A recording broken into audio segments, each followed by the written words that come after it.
3 decades, Kenya has played host to citizens of neighbouring nations seeking safer grounds after fleeing war, hunger and harm in their own countries. But in the last decade, Kenya has grown uncomfortable with its guests living in 2 camps that were once the largest human settlements for refugees. At that time, Dadaab and Kakuma hosted 1 million people. But over time, those numbers have dwindled to half.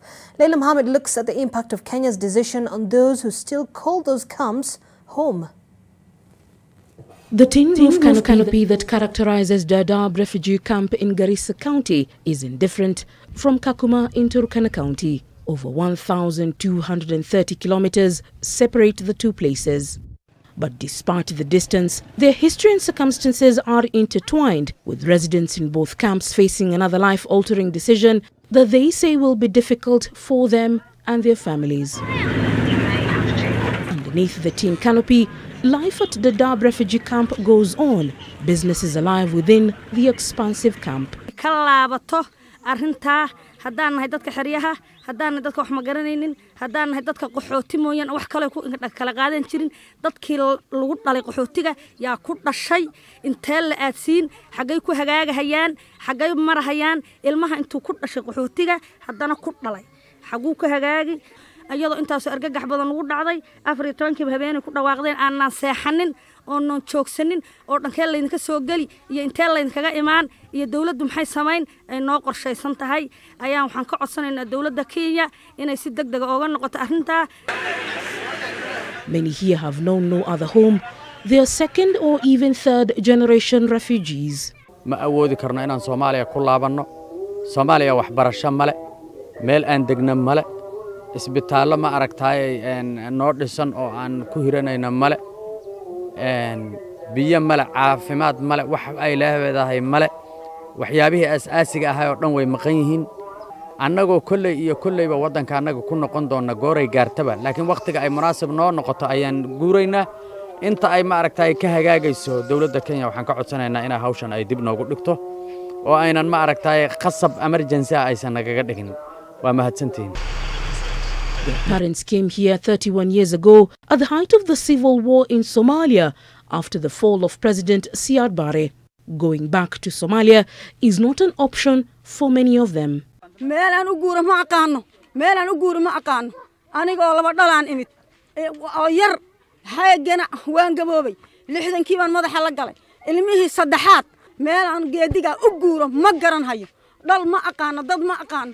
أول ببيها يسيليس وبعد كدير سمولي ونبت قليلا يسيسي نبت قليلا يسيسي يضلك برحضي يقوش يدكتي وانكم هذين هيا.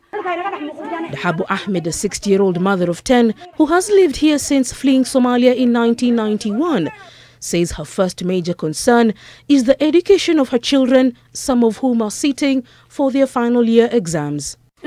indoola nooyal dhagola nooyal hadii la ku samgolay waxa nooyal ala jiifa nooyal hadii la ku buka nooyal maral ba nooyal dadku nooma ka ahay wax hadii la ku samgolay aad bay saamaysay dawladda Kenya waxaan ka codsanayaa dhibaatadan ay ugu daba wado inay iga dayso dawladda Kenya dhibaatana ay ugu kala wado annagu dalan Kenya ahayn ma naqaano dalkii aan ka nimid wuu gubtay dalkan ka nimid wuu ololahayaa haddana wuu ololahayaa way isaamaysay dib ha iga celsa geediga dawladda Kenya dib ha iga celsa geediga kan munaasab ma aha ma awoodi karno inaan Soomaaliya ku laabanno Soomaaliya wax barasho male meel aan degna male isbitaallo ma aragtay noo dhisan oo aan ku hiranayna male biyo male caafimaad male wax ay leedahay male waxyaabihii asaasiga ahaa oo dhan way maqan yihiin.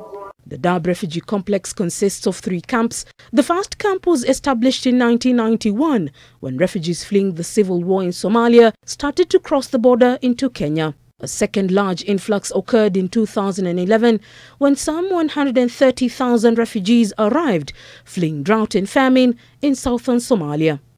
In 2018, the E4 camp was closed down when most of its residents were repatriated back home with help from the UNHCR.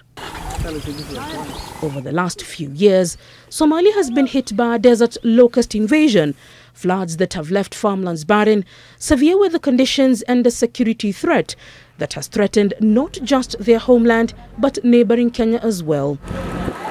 According to Kenyan intelligence reports, some of those plans have been made from within the refugee complex. Kenya says its decision to close the camps is aimed at protecting its people, but the refugees affected are worried it will hurt the vulnerable among them.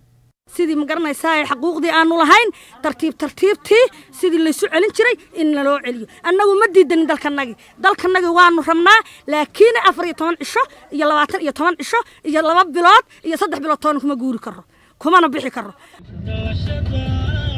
UNHCR has said that while it seeks more dialogue with the Kenyan government over the matter, it is fearful of the humanitarian issues that may crop up if the decision is executed without much thought. The global pandemic that continues to affect many countries poses a challenge for repatriation. The concerns in Dadaab are echoed here at Kakuma. This refugee camp opened its doors in 1992 to refugees from neighbouring to the north, many from as far as the Great Lakes region. The cultural and language diversity here is as colourful as the different nationalities that have called this place home for over 30 years. Tumekaa hapa tumefanya biashara, tuko na watoto, tuko na familia mingi, lakini sasa maneno kama sisi nasikia mbaya sana. Yani sasa hii duka tutafanyaje? For example, tunasema asante kwa nchi ya Kenya na izidi kuwa na moyo mzuri kama huu na izidi kutulea na izidi kulea. Na sisi wakimbizi hatuna budi ama hatuna kitu kupangamiza kusema tunaweza kataa kulingana. Sisi ni mzigo kwa UN pamoja na serikali wakituamulia tufanye nini ama tuende wapi ndiko tutaenda. Na hatuna mahali ya kurudi. Kwetu chenye kimedutoa na mpaka saa hii kiko ni shida na ni mauaji lidufikia. Sasa sisi tunaomba serikali ya Kenya na UNHCR iweze kusikilizana, waangalie sisi wakimbizi tusikwendi kufa bure tu tena. For decades, host communities have lived off the land at this expansive camp. With the Kenyan government sticking to its guns, Kenyan citizens in Kakuma and Dadaab sub-counties are worried. Wazazi wetu wengine hawana pesa ya kulipia watoto wao secondary za shule ambaye tuna benefit kupitia shule za refugee camp. Na pia kama hapa hivi Kakuma tunapata ajira kupitia hao pia wakimbizi, kwa sababu bidhaa zetu tunazipeleka pia kuziuza huko. Sisi tuliishi na hawa watu maka 30, tulikuwa pamoja 30 years, tulikuwa pamoja. Tumeoa wasichana yao, wameoa yetu, tumeshikana hivi kama mkono. While resettlement of refugees from the two camps has occurred in many parts of North America and Europe over the years, Kenya says that with its status as a developing country, it hasn't been able to assimilate refugees into local communities. Yani ukiangalia sheria ya dunia, inafaa watu wapatie kitambulisho kama wa Kenya. Sababu watu wanachukuanga kitambulisho after 4 years, 5 years, America, UK, Canada, ukienda gambo unapata after 4 years unapata certificate but of everything, documentation, lakini hapa hata wale walizaliwa hawana. However, refugees have had access to institutions of higher learning across the country, and some have been able to do business with the proper documentation. But for the many who have been confined to the camps over the years, a sudden change will alter their lives forever. Badala tuache tukae tu tuendelee maisha tu ya kitambo. Ndio tumezoea maisha hapa juu mimi sasa ninakaa kama Mkenya, mimi sikai kama Msudani senyewe. Juu nimezaliwa hapa na kwanza wazazi wangu waliniacha nikiwa mdogo. Kwanza imekuja ghafla, hili muda wenyewe uliotolewa ni muda mfupi. Hiyo maamuzi tulisikia, tumestuka, tumeogopa sana. Nchi tulitoka zilikuwa na shida. Our livelihood depends on businesses. Here business will be closed as usual, as you know, if you are removed, and it will be a new restart, a new fresh. a new refresh, which will be a huge blow to us. And we give even insurance to the country. We increase the business of taxes of the country. We make more business in the camp, and also Kenya government will benefit for it. According to the UNHCR, the refugee and asylum seeker population in Kenya stood at 508,033 persons as of 31st January 2021, which comprises of 453,156 people who are refugees, which consists of 90% of that population, and 52,782 asylum seekers, also consisting of 10% of the same population. This is a slight increase from December 2020 population of 504,854. The increase is mainly due to the resumption of registration activities by the Refugee Affairs Secretariat with the support of UNHCR. Continuous registration activities are, however, limited in urban locations due to the recommended Ministry of Health COVID-19 safety guidelines across Kenya. UNHCR also reports that the decline in populations at the camps over the years has been due to voluntary repatriation, even though no departures have so far been facilitated in the year 2021.